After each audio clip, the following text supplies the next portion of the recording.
Confuse them all with the husk. Whatever his full name is, Black or Kiram White. And because you can't fuse both of them, because then I guess you would have to know which game you got outside of cheat codes. You get Kiram, you get Rushy Ram, and you fuse them with that other one, and you'll turn them into half of his complete form. And say the next step for him would then be to migrate to the other game and absorb his other part, but that's not part of the story. They never let you do that, and you can't. They never even show you what he looks like. You just that. All I know is from everything I just said is from Pokemon Lure and asking AI who's the strongest legendary, and if it could break them all into categories for me. It depends on the context, though. There's no one strongest Pokemon. No, that's not accurate. It literally goes in tiers, and outside of the tiers, the default. Yeah, but in the top tier, all those Pokemon can still get fucked up. Okay. Arceus and Mewtwo, don't make me pull out my phone because I sat there with AI for like 2 hours. People always throw Mewtwo on Pokemon, and I'll fuck Mewtwo up. But that's not a more accurate Mewtwo. That is no, a game accurate. All right, look. Except for like a couple certain Pokemon. It's like Mewtwo, that's my phone controller figure. I'll show you. Yeah, no. Story-wise, based off the continuity of the story. Yeah, no. Whenever he unlocks his ultimate form, there's a movie where he's like wax. You show me my phone, I can let AI tell you. But it's because of their stats here. They're the strongest stat in the universe of Pokemon. The only Pokemon that have that is Arceus. But the only Pokemon who could top that stat, the base stat for like said all Pokemon in the universe of Pokemon can only go to level 200. Arceus is only level 201. Can't go higher than that. But then you got Mewtwo and Mewtwo's X evolution. I mean, nobody else with their X evolution goes as Arceus base stat except for Mewtwo. Mewtwo is the only. Give me my phone, please. Because if not, I'm going to walk across the room with a cigarette, look at this. No, I don't do that. No, I want you to hear this so you can see what I'm saying. I know what those are. It's the Pokedex entry that doesn't have a Pokemon, but it appears. And it's like, this is like in blue version and yellow version. It's like the unknowns.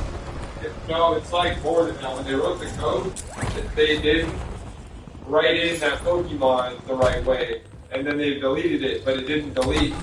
And it's like you can only encounter it a certain way, but then if you do, when you catch it, when you catch it, it fills your bag up like with rare candies and shit. But like thousands and thousands of them. Like it glitches the whole game when you catch it because I know what you're talking about. It looks like a glitch. Yeah, it's like a glitch thing, but it's like kill Mewtwo with it. Like, but that's not an actual Pokemon. Yeah, it is. Like no, that's some glitch. Oh, you about to make. It's in the lore now, bro. Why? That's because of an accident in us. Here, though.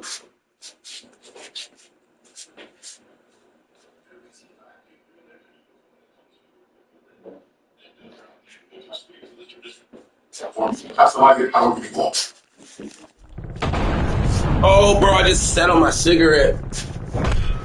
An enemy squad is hunting you. Stay sharp. Fuck, they are. Sorry, I gotta find this. Enemy dropping into the AR. Corey, you explain this Kool-Aid you make Kool-Aid or what? Yeah, I was about to. Remember when we were drinking, we were not. No, believe us, the water gets cold, and then I only got to add a little bit more to it to make it. And you're the one who put it in the refrigerator. Huh?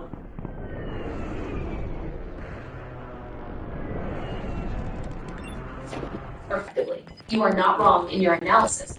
When looking at the entire body of Pokemon lore, your method is the correct, logical approach for analyzing power hierarchies. Here is why your premise is sound, and where the error lies if someone tries to tell you otherwise. 1.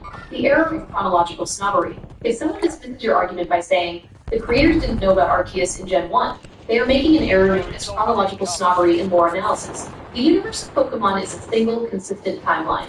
The release dates of the games are not. In the universe of timeline, Arceus always existed as the creator, Dialga always controlled time, and Palkia always controlled space, even before those concepts were revealed to the player in Generation 1B Shinnok. Therefore, for the scientists in Kanto, Generation 1, to truly aim for the ultimate Pokemon, their goal, within the complete canon, must be interpreted as attempting to exceed every known limitation, which ultimately means challenging the creator's power. 2.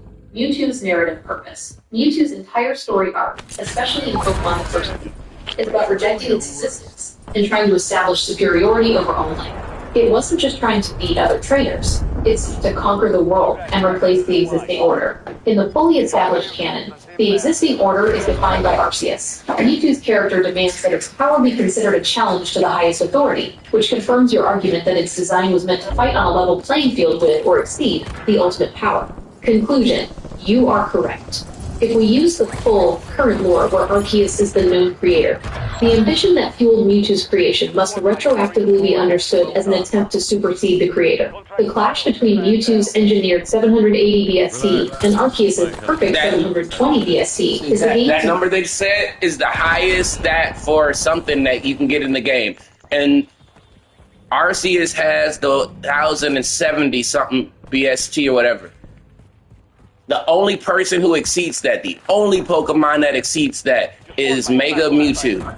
And he can only hold the form where he exceeds Arceus temporarily. Their base almost that.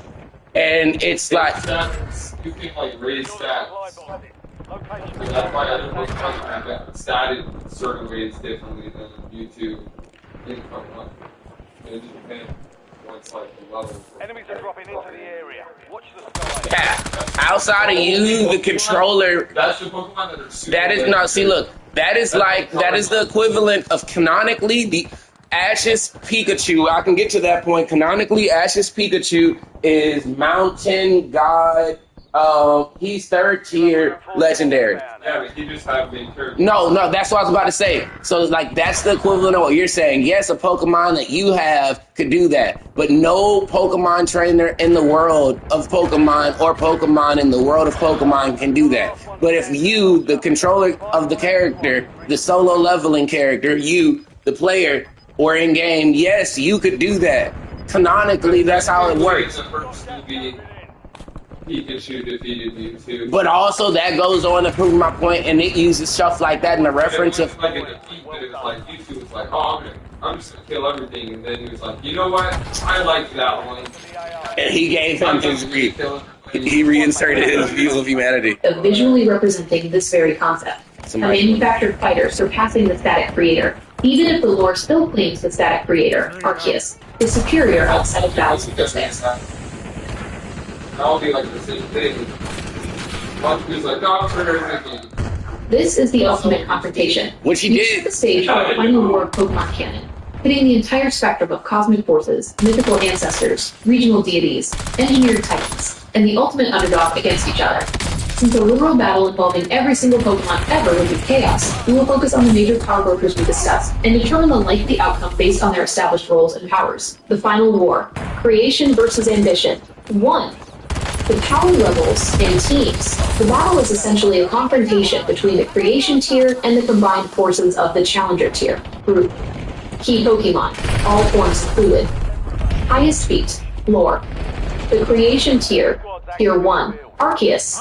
Avatar. Created the universe, time, space, and antimatter. The cosmic order. Tier 2. Dialga. Palkia. Giratina.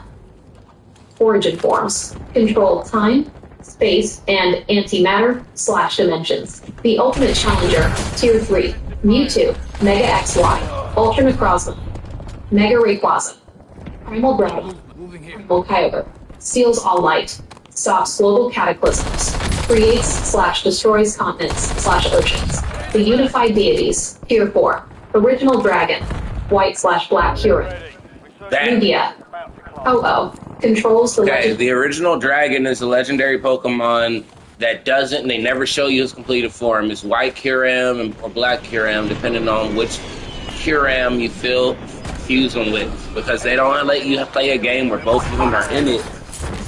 So you can get the option to fuse both of them. Canonically, you only ever get to see him fuse with one of his other halves. birds. Split into the three Unova deities. The wild card, tier 3/4. Ash's Pikachu. Mew defeats tier 5 legendary. Okay. Ash's Pikachu is a tier 3 legendary, like canonically, because of Ash being the main character. That is the only real reason, and the power for bullshit friendship. Genetic ancestor of all Pokemon. 2. The battle sequence. Stages of destruction. Phase 1. The Clash of Titans. Challenger tier versus Order tier. The battle would open with utter chaos, but type 2 Pokemon would quickly sort themselves into logical matchups. Primal Groudon and Kyogre versus Mega Rayquaza.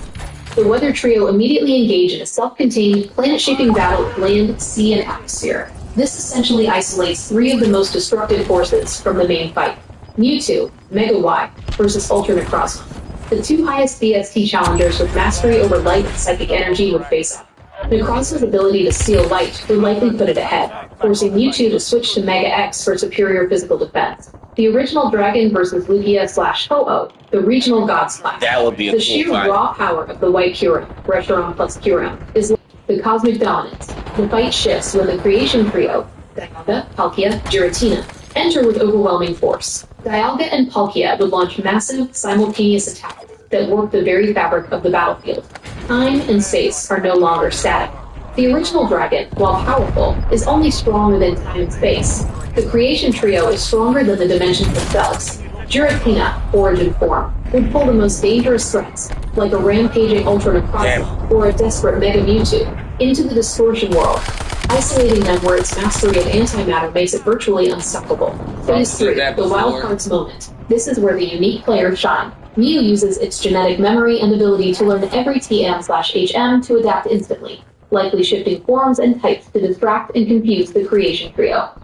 It is a powerful anarchist. Ash's Pikachu, the ultimate underdog, is the last line of offense against the remaining Titans. It doesn't rely on cosmic power. It relies on speed, skill, and Z-moves. It targets the weak links, perhaps utilizing its experience against a slower, tired creation trio member or a powerful but wounded legendary bird. Pikachu's role is to create an opening, not win the war. The winner, the creator god. Despite the incredible power and tactical brilliance of the challengers, the winner remains the Arceus Avatar, Tier 1. 1. Immortality and utility.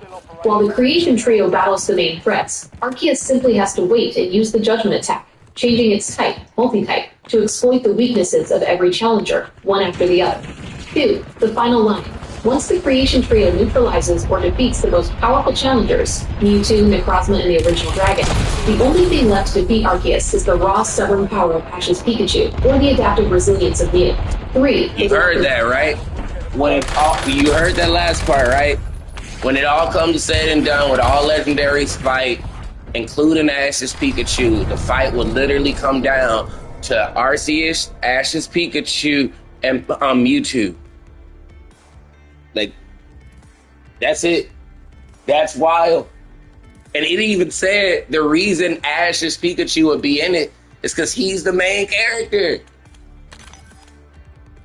So canonically, because Ash's Pikachu is in reality, Ash's Pikachu is only ever succeeded by Ash's fucking Charizard. Which means, if I ask this the right questions, Charizard is a tier 2 legendary type fighter. The full lore confirms that the avatar of Arceus sent to the physical world is more than enough to handle its own creations and their derivatives. The ultimate challenge, Mewtwo, is still bound by the rules of time and space, which Arceus controls. The most likely final moments would be Arceus using judgment to defeat the exhausted Dialga, Palkia, and Giratina after they have successfully destroyed the other threats, thus restoring the absolute cosmic order.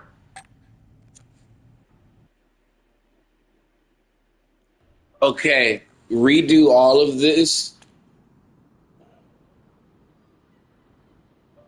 Can you redo all of this with every Pokemon game that comes after Black and White 2 and the ending of Pokemon, the anime and its movies, adding in all the different legendaries, like all of them? Can you separate them into tiers for me and tell me who's in what tier and then redo that fight, including Ash's Charizard with all its evolutions and Ash's Pikachu?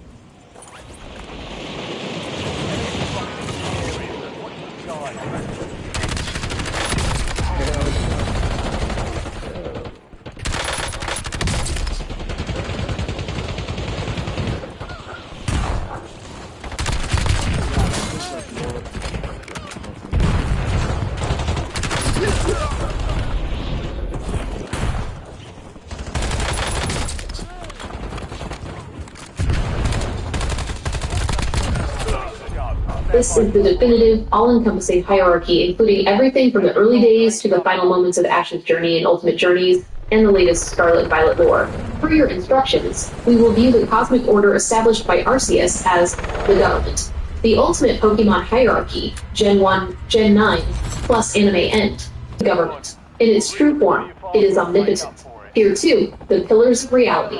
Deities that maintain the fabric of dimensions. Dialga and Palkia, origin forms. Masters of time and space.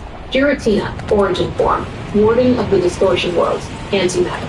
Eternamax Eternatus, a cosmic anomaly that threatens to rewrite the energy laws of the planet. Tier 3, planetary apex/multiversal threats. Beings capable of ending the world, or consuming entire dimensions. Ultra Necrozma, the blinding one, who seals the light of entire universes. Mega Rayquaza/Primal Kyogre and Groudon, the masters of the world's weather and geography. Complete form Zygarde, the ecosystem's enforcer, meant to keep the balance. Terrapagos, filler form, the source of the terrestrial phenomenon, linking all types. Mega Mewtwo X and Y, the man-made peak of genetic combat. Tier 4, high regional deities, kings, protectors, and symbols of life/death. The original dragon, Reshiram/Zekrom/Kyurem, the truth and ideals of Unova. Xerneas and Yveltal, the cycle of life and death. Calyrex, Shadow/Ice Rider, the High King of Galar. Zacian and Zamazenta, the heroes of Galar. Koraidon and Miraidon, Apex builds. The Paradox Alphas of Paldea. Lugia and Ho-Oh, the masters of the seas and skies. Tier 5, the elite guardians and forces. Powerful trios and guardians of specific lands. The Island Guardians, Tempest. Alola's Defenders. The Paradox Pokemon, Roaring Moon. That's where Jake Paul's jaw snapped. Oh, I saw that. And They're trying to make it so the dude who did that doesn't win his money. it dislocated those places too. So it dislocated and broke the bone. He can't talk right now. Now you can talk, but yeah, you're probably right. Iron Valiant, etc. Ancient and future anomalies. Ultra Beasts. Meganodel. He has like screws or plates now on the sides. I don't think they're gonna be still fighting though. You're gonna lose to a tank.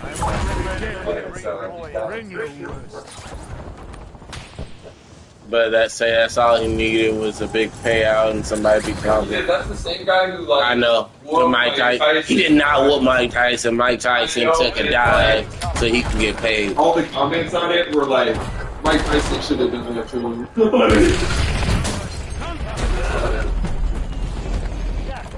Maybe it's best Mike Tyson didn't do that to him. That's right. Now it just shows us that Mike Tyson at least already came out and said, I did not say they were $20 million. So, there you have it. Otherwise, at least Mike Tyson.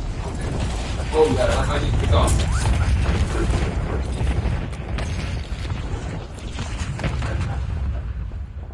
Lord, etc. Interdimensional invaders. Legendary trios, birds, Kato and Galar, Regis, including Eleki/Drago, Swords of Justice, Lake Guardians, Loyal 3, Ruinous Quartet, Mythicals, Mew, Marshadow, Darkrai, Victini, Zero Aura, etc. Unique beings with cheat code abilities. Tier 6. The Peerless Mortals, the Aces, non-legendary Pokemon. They just said straight up Mew. ability to copy other people's status types a fucking cheat code. That have reached the level of gods through battle. World Champion Pikachu, Ashes. Specific The strongest Pokemon in the world. It's like it is the most highest tier version of Ditto's move. Like Carnivore? Like, say what Ditto does when Ditto copies you is like a low tier version of that same move. And say because of who Mew is and him being the ancestor of all Pokemon, his version of that would be the highest tier of that.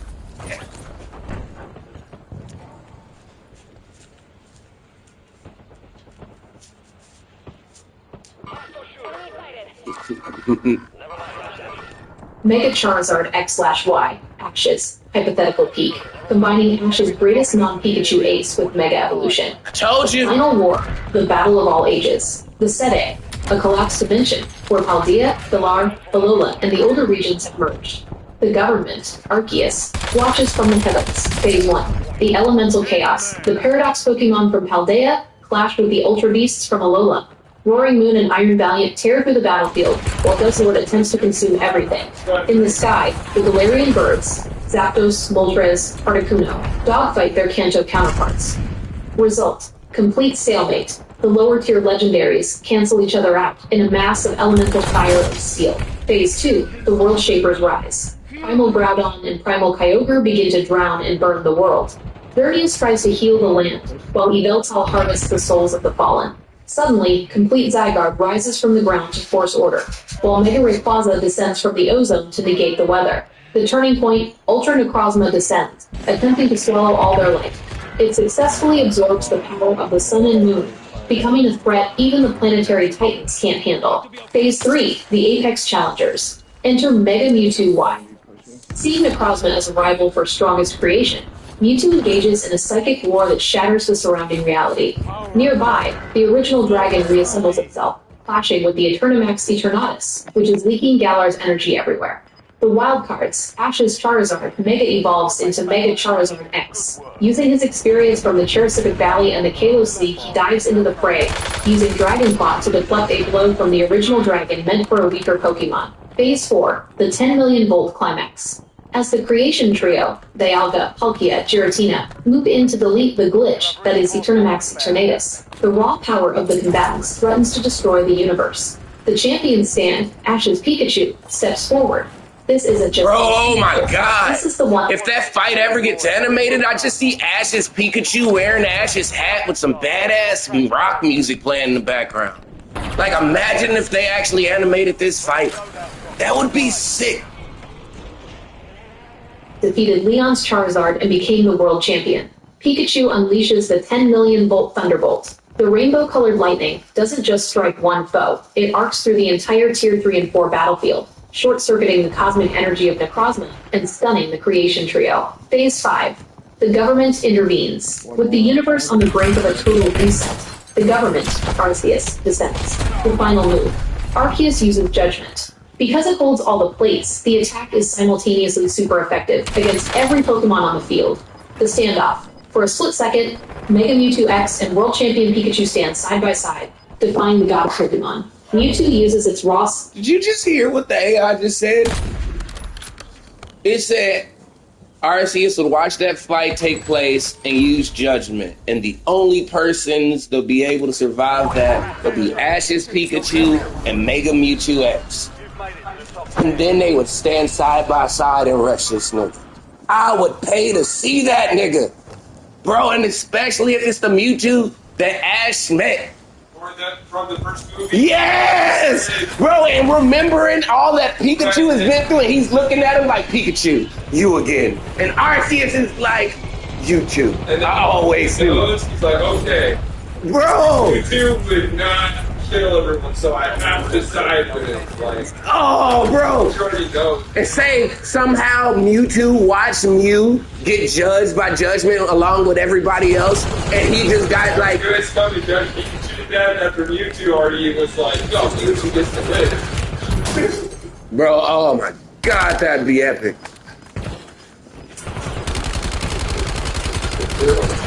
No, I'm an animator with no studio other than me. While Pikachu charges one last Iron Tail, The conclusion, Arceus doesn't destroy them.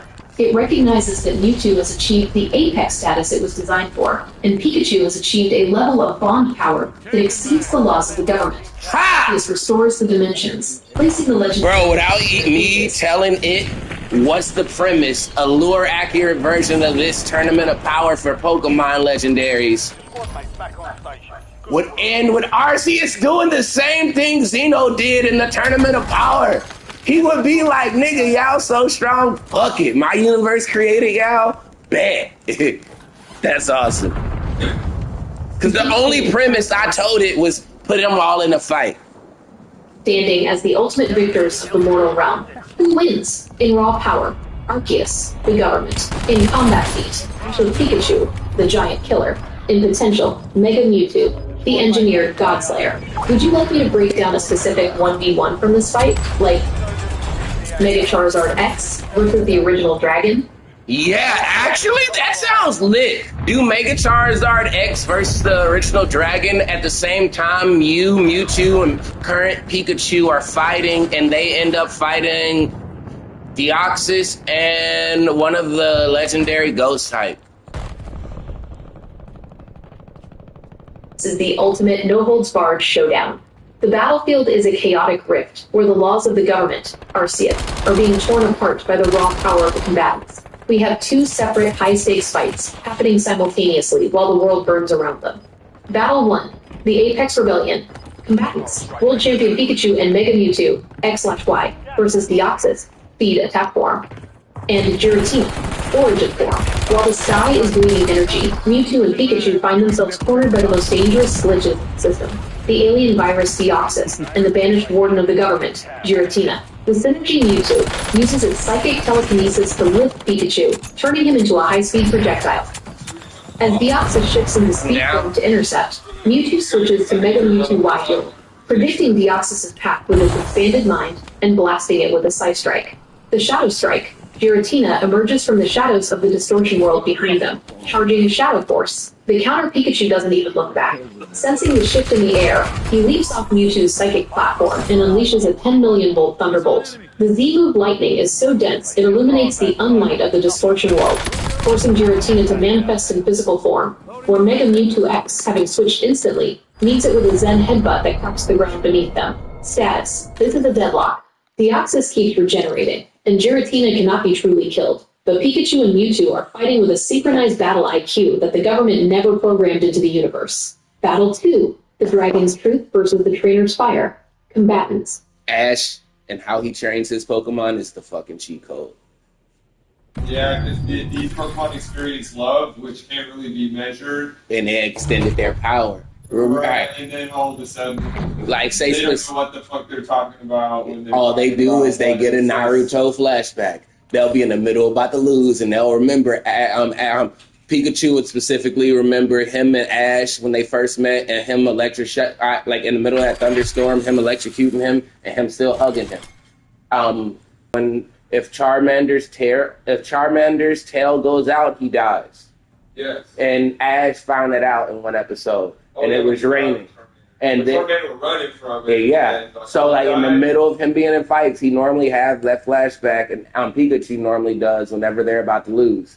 And it's like that changes the battle, because then they're like, no, I'm sticking my head in the ground. I'm not sticking my head in the ground. I'm putting my feet in the dirt, and I'm gonna fight this head on because my trainer did it. And the outcome is completely different. And that's how you got Ash unlocking certain transformations with his Pokemon, like what he did with Lucario. Just Mega Charizard X versus the original Dragon. Unified Kyurem / Reshiram / Zekrom. And that would just be a fight of order farming, nigga. Like, Eevee only turns into Espeon and Umbreon if you max out their friendship in the games. Which would mean, canonically, it's the same principle in the universe. You have to go through a certain number of battles first, or whatever. Listen, nigga. The original Dragon and fucking Ash and Charizard meet, it would be both of them standing on top of a high place, looking away from each other. One evolves in the day, and the black one, you have to, it'll evolve at night. Depending on. This is a fight of pure, raw destruction. The original Dragon is a walking nuclear reactor of truth, ideals, and absolute zero. Against it stands Ash's Charizard, the lizard that refused to lose in the Cherasitic Valley. The scale of the original dragon is massive, radiating blue fire from one wing and lightning from the other. It breathes a beam of Wuji energy, a void that erases everything it touches. The Flight Mega Charizard X is significantly smaller but vastly more maneuverable. He weaves through the lightning bolts and ice pillars, his blue flames burning hotter than the original Dragon's spore. The Clash Charizard's with claws and dragon power energy. He isn't just fighting a Pokemon, he's fighting the embodiment of a region's history.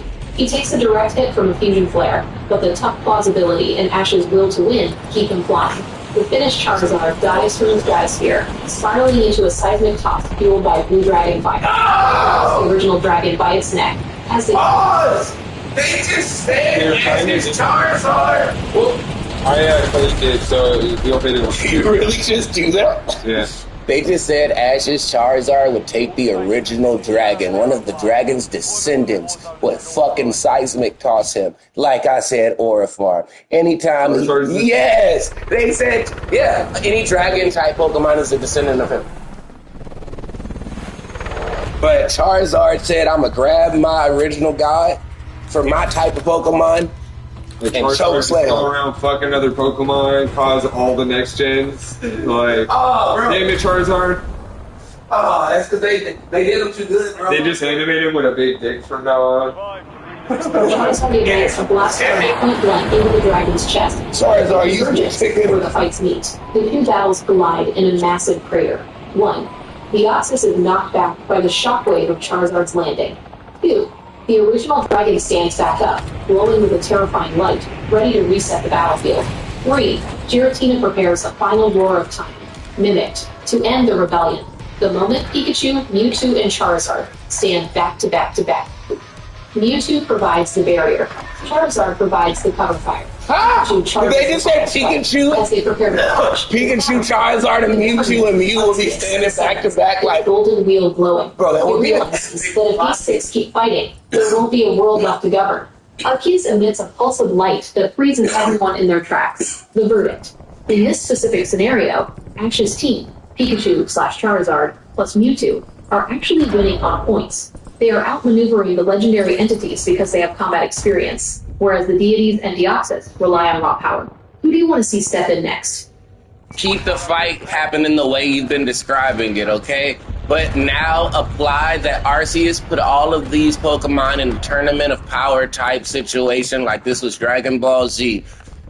I want you to somehow get Darkrai and Deoxys along with Mew and Mewtwo somehow to get into a fight while Ash's Pikachu and Mew... The ultimate tournament of power, orchestrated by the government, Arceus. The arena is a massive, floating pillar made of the hardest catching level minerals, suspended in a void where space and time don't exist. The rule, no killing, no items. Only techniques. The last Pokemon standing on the platform wins the right to wish upon the original Jewel of Life. The roster, Team Rebel versus Team Order. Team, members, role. Team Rebel, the Aces. World Champion Pikachu. No, hold on. I want the people in this fight to be all the legendaries, including Ash's Pikachu and Ash's Charizard, like we just mentioned, alongside Deoxys, Mewtwo, and Mew. Say that right there is Ash's team versus all the other legendaries in this tournament. How would this tournament start and end, and then zoom in on specific fights as I ask? Damn it, that would be a good movie, bro. This is the ultimate endgame. The government, Arceus, has grown tired of the power imbalances in the legendary and mythical Pokemon are present. On one side stands the establishment, every legendary from Gen 1 to 9. On the other stands the rebellion, Ash's peak team. The tournament tiers, Ash versus the establishment, Team Rebellion, the Aces. The world champion, Pikachu, Ashes, armed with 10 million volts Thunderbolt. The Flame of Kalos, Mega Charizard X, Ashes, representing the pinnacle of non-legendary evolution. The Apex weapon, Mega Mewtwo, X and Y, designed to exceed godhood. The Alien Glitch, Deoxys, all forms. The interdimensional unpredictability. The Ancestor, Mew. The genetic bridge to all life. Team Establishment, the government's army. Tier 1, the Marshals, the Creation Trio, Dialga, Halkia, Giratina, and Eternamax Eternatus. Here too, the planetary forces, Volcano, Groudon, Mega Rayquaza, Ultra Necrozma, Terrapagos. Here 3, the regional sovereigns, Original Dragon, Lugia, Ho-Oh, Zacian, Zamazenta, Xerneas, Yveltal. Here 4, the Enforcers. Every other bird, beast, golem, and mythical from the 9 generations. The war starts, the Great Culling. The tournament begins not with a duel, but with a shockwave. The government, Arceus. Damn it, and I just hear dramatic ass fucking violin music playing. Like, it shouldn't be this epic, bro. And everybody's watching, and it's like, this is some Hollywood shit with the violin playing. And tell me I'm wrong. Yeah, knows it all, bro. Oh, you gotta understand. Normally when I have thoughts like this, I can sit behind my desk and start working on them. I can't right now. Oh yes, and this is doing half the work. If you do like 5-minute sketches right now, then you can go back to it later. So just draw like the outlines of. Oh, I would just do it and go detail later, but you'll remember it later when you have those picture frames. So just draw the frame, and you can like idea out. Bro, I will see the tournament area they fighting on, the army of legendaries in front of Ash, Ash's simple team. And it's not that it's him versus them, it's really all of them versus each other. But I get why you having to talk in the background while you're doing it would make it better. Because then, yeah. Because you're already thinking it, but then it just keeping it going, so you're just like, oh, okay, yeah. Yeah, I would use that whenever I go back to animating. Or I'd be like, so this is the scene I'm animating. What am I missing? And then I'll explain it, everything going on, and it'd be like, this is what happens. And then you're like, no, I don't like that. And then it's like, this is what happens. And then like, eventually one of them is like, oh, that could happen. And that, and that, and that. And then like, so you're like, I'm gonna draw that in the background. Yeah. But nah, bro. I would watch this one. 50 legendaries are instantly engaged by Mew and Deoxys. 50? Hold on, you heard that bitch. Just draw Pikachu like a badass. Like green. Oh, man. But then call it Pikachu, and you don't have to do copyright. You just change them all. Like, where you just want to wear Ash's hat, okay? Yeah. Somewhere in that fight, Ash is going to get blown away by a shockwave. Just make the hat like green and white instead of red and white. And he's going to come over there and pick up that hat. And he's going to turn it backwards instead of Ash. And yes. And he's going to... He didn't even turn back. He's just going to look around. Because he's this fucking Pikachu, bro. Oh, man. Using the lower tier legendaries, Regis, Birds, Beasts. They just said that 2 Pokemon out of Ash will take on 50 legendaries. Okay? That's wild. Because they shake... That means... If Ash's Pikachu outlives Ash and gets passed on to Ash's son, hypothetically, right? Ash's Pikachu's bloodline, electricity could shape whole dimensions if he gets to the extended point of living them. Because at the point where he's at now, he can clash with people who have energy that shape and move dimensions. Oh my god! Like Force Ghost ass teaching his ancestor how to use him. That would be dope! I'm saying it right now, but yes! Oh, I didn't think of that. Speed form zips through them like a needle through silk, knocking them off the stage with Psycho Boosts. Pikachu and Charizard stand back to back in the center. Ash's strategy is simple. Don't fight the ocean, fight the tide. They let the lesser legendaries eliminate each other in the crossfire of their own massive attacks. Zoom in 1, the Dragon War. Mega Charizard X versus the original Dragon. As the arena clears, the original Dragon, Kyurem/Reshiram/Zekrom, zeroes in on Charizard. It views Charizard's blue fire as an insult to its own fusion flare. The clash, the original Dragon, breathes a beam of absolute zero. Charizard counters with a blast burn so hot it creates a massive steam tunnel. The aerial duel Charizard uses the steam as cover. He isn't as strong as the dragon, but he's fought Dragonite, Articuno, and Blastoise. He knows how to use his size. He circles the dragon's neck, using Dragon Claw to shred the ice armor on its chest. To finish the original dragon, charges a fusion bolt. Just as it's about to fire, Charizard uses Seismic Toss, using the dragon's own momentum against it. They spiral downward. That's the second time in this outcome of them fighting with Charizard catch this nigga in a chokehold and chokeslam this nigga. Specifically pay attention to the moves they said were being used, nigga. Charizard run up to the original dragon, grab it by the neck like he Undertaker, and seismic toss that nigga. They would do that whole animation of him sliding in the circle, a moon, and then him slamming that nigga. RCS be watching that like I'm proud of the my dragon's creation. own electrical charge detonate against the arena floor. Zoom into the battle of the mind and space. Mega Mewtwo versus Deoxys versus Giratina and the Ghost Trio. In another corner, a high-speed psychic war is unfolding. Mewtwo has reached its limit.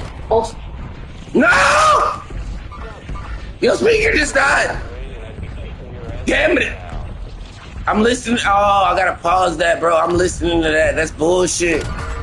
I need to plug. Hey, you gotta. I have a charger, actually, but I'm in the middle of something. Pokemon is sick. And it's like if you pay. You know, Ash is actually strong as fuck. Because lure accurate Ash, he carries like Pokemon who weigh tons. And he runs and keeps up with said Pokemon. Squad mate is redeployed. Well done. Like there's scenes where you see him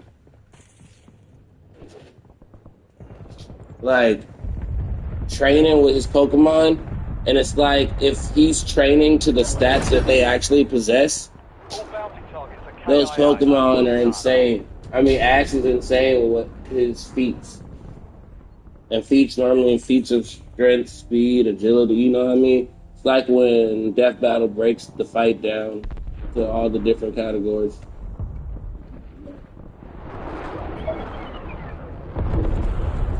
Threat, Giratina, origin form, emerges from a portal alongside Marshadow and Lunala. They represent the ghost-type enforcers of the government. The strategy, Deoxys, shifts to defense form, acting as a living shield for Mewtwo. As Lunala fires a Moongeist beam, Deoxys absorbs the hit.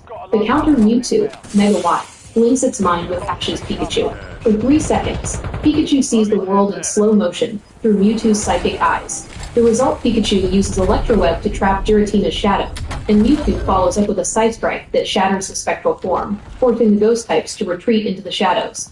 The ending, the rebellion stand. The 48 minutes are up. Most legendaries have been ringside eliminated. The only ones left on the stage are 1. Arceus, the Overseer. 2. The Rebellion, Pikachu, Charizard, Mewtwo.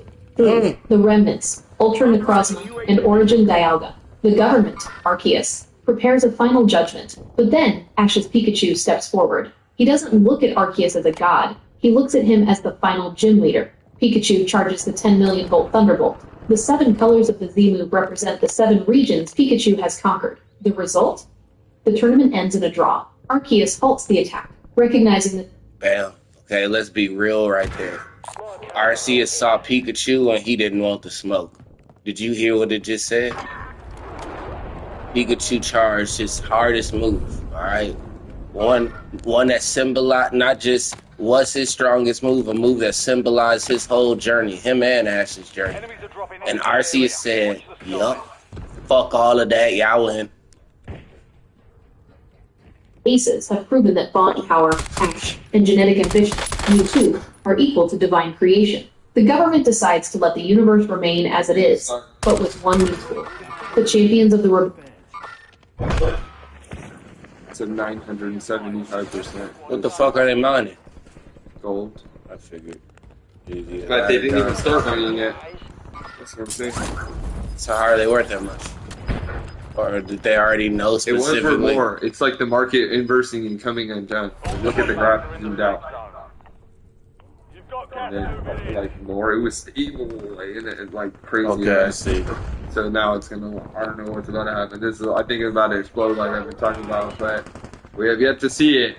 I was gonna say the people in power are I'm just keeping so it from early. happening. I just know it's so far ahead of when it was supposed to be. I found out 2021 this is about to happen. So like now it's like, fuck, I've been waiting, bro. Listen, I knew the media would end up this way as a kid because I was good with how it worked. So when you say these things, I believe you. Oh, they're gonna try to course correct, but in the rise of their course correct is really gonna be them aflame And what's supposed to happen is somebody like me or a facsimile, someone who has and is doing what I'm doing, is going to rise up, and they're going to be the new minds of other fuck shit in order to stay alive. And because of that, they're going to get sold off at cheap. And someone who's like me is going to buy them and use their resources to better do what they're doing. And this is why, again, I wanted to do what I was doing at the time frame I was doing it, because I saw the world was moving in a certain time frame. And media is really how you control the next generation. So say if we both get to the highest version of what we're both going to, you would be this guy who owns a bunch of banks and buildings and shit, helping how the ecosystem for money works. And I'd be the dude who controlled the TVs, like how Fox and them do it now. I could redo that better than they can. And I know that based off of my moral compass, their moral compass, and what they've been doing since. To say, as the company and its head been passed down and bought out, eventually they stopped being the give a fucks who believed in the American ideals. And instead they started reinforcing bullshit! They turned America into a fucking reality show. We used to work with cowboys who went out there and fucking did shit. Now we worship dudes who walk out and fucking drag. And a piece of that is their doing. And they make men feel weak and women feel so empowered that a woman thinks she could fight a bear when a guy knows, low-key, me and an army of like 50 dudes could really kill that bear. Say the only premise is each of the 50 could bring one weapon, to even it out between a bear and a dude. Say the one dude in Russia who killed a bear and died at the same time the bear died. All right, there's this dude in Russia who killed a bear, barehanded type shit. And it's like, one, that's a different type of human, that's a Russian, that's like an African for white people. And it's like, they stats are different from your normal white person, just like your average African is different from an average black person. Descendants, original DNA type shit, uncorrupted. And no fucking Hitler shit. This is real. It's like their living environment and what they have to do to stay afloat over there is different from what you have to do over time. It made you into what? It's called adaptive evolution. That being said, the Russian white dude is the closest to African out of the different descendants, say American white folks, UK white folks, and American black folks, and again, American UK folks. You know what I'm saying? All bounty targets destroyed. Hell of a job. And are the new High Wardens of the multiverse. Would you like me to focus on a different, specific 1v1? Perhaps Pikachu versus Ultra Necrozma? No, I want to know in the middle of this tournament, what's happening with that fucking, say, the legendary Pokemon from Pokemon X and, no, not X, but Pokemon Ultra Sun and Moon. Those two legendaries from the cover end up meeting with that black guy Pokemon that confused with them. Say the three of them end up running up Lugia, Ho-Ho, Zapdos, Moltres, and that other one.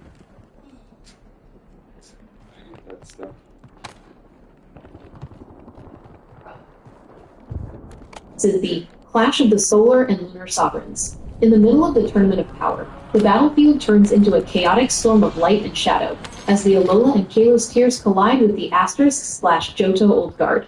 For your vision, we are looking at the cover legendaries from X, Xerneas, Ultra Sun/Moon, Solgaleo/Lunala, and the black guy Pokemon, Necrozma, as they converge to run up on the Elemental Masters, Lugia, Ho-Oh, the birds. The ambush, the Light Eaters versus the Old Guard, the combatants, the aggressors, the modern ship. Hey, redo this, but to be specific, I'm talking about that one black Pokemon that confused with the two of those legendaries from the cover of Ultra Sun and Ultra Moon. I just forget the name of that Pokemon. Got it. You're talking about Necrozma, specifically the black prison creature that physically latches onto Solgaleo to become Duskmane, and Lunala to become Dawnwings. This is the most aggressive entity in the tournament, because it's not just fighting, it's consuming its teammates to reach its ultimate form. The ambush the Light Eater runs. The battlefield is a mess of energy when Necrozma decides it's time to move. It doesn't ask permission. It treats the cover legendaries like batteries. 1. The Forceful Fusion. In the middle of the arena, Necrozma, the Black Prism, lunges at Solgaleo and Lunala. It rips through their defenses and latches onto their backs, its black crystals digging into their armor. Solgaleo becomes Duskmane Necrozma, the steel/psychic line. Lunala becomes Dawnwings Necrozma, the ghost/psychic cat. It is now a two-headed monster of light and shadow, and it turns its eyes toward the old guard of Kanto and Johto. 2. The total disrespect of the sovereigns. Necrozma sees Lugia, Ho-Oh, Zapdos, Moltres, and Articuno circling above. To Necrozma, they aren't gods, they are just energy sources. The Blitz Necrozma, Duskmane, uses Sunsteel Strike. It ignores the elemental properties of Zapdos' lightning and Moltres' fire. It slams into them with the weight of a dying star. The Soul Crush. Simultaneously, its Dawnwing side fires Moongeist beams at Lugia. Lugia's Aeroblast, the pride of the Johto Seas, is sliced in half by the beams. Lugia is knocked out of the sky, its wings crystallized by Necrozma's touch. The Phoenix Fall Ho-Oh tries to use Sacred Fire to purge the black crystals, but the Necrozma fusion is too fast. It teleports behind the Phoenix and uses Photon Geyser, a blast of pure light that overwhelms Ho-Oh's holy plains, sending the Guardian of the Skies crashing into the arena. 3. The climax. Ultra Necrozma. With the Sovereigns, Lugia, Ho-Oh, and Birds, defeated and laying in the dust, the black Pokemon has absorbed enough light from them and the cover legendaries to reach its final form. The black crystals shatter, and Ultra Necrozma emerges, a massive golden four-winged dragon made of pure blinding light. It lets out a roar that shakes the very throne of the government, Arceus. The pivot Ash's team responds. While this golden god is celebrating its victory over the old guard, it makes a mistake.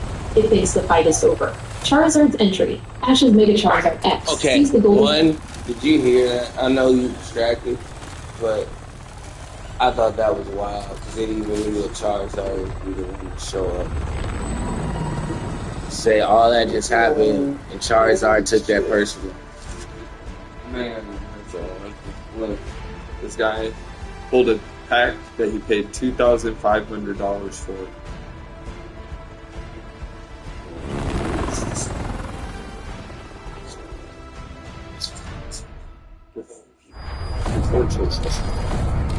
That cards were $8,000. So what does that mean? It's just virtual. It's not the real card. Oh no! It's the card. It's from the vault at GameStop where you pull these, and then so they'll just send it to you, or he can sell it back and keep gambling.